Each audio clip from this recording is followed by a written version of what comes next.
అందరికీ శుభోదయం. నా పేరు స్వాతి. నేను నా స్నేహితురాలు రాధిక. ఈరోజు మేము ఉపాధ్యాయుల దినోత్సవ సందర్భంగా ఒక పాట పాడబోతున్నాం. దానికి విని అందరూ ఆనందిస్తారని కోరుకుంటున్నాం. గురువన్న మాటలో గురుతర బాధ్యత ఉన్నది. గురు శిష్యుల బంధమే మధురానుబంధము. గురువన్న మాటలో గురుతర బాధ్యత ఉన్నది. గురు శిష్యుల బంధమే మధురానుబంధము. గురువన్న మాటలో గుడి లాంటి బడిలో నా గురువు దైవ సమానుడు.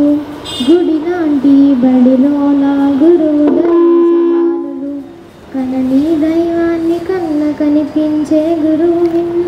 కనని దైవాన్ని కన్న కనిపించే గురువు విన్న. అన్న మాట కన్న మూట గురువునకే ఉన్నది. గురువన్న మాటలో గురుతర బాధ్యత ఉన్నది. గురు శిష్యుల బంధమే మధురానుబంధము. గురువన్న మాటలో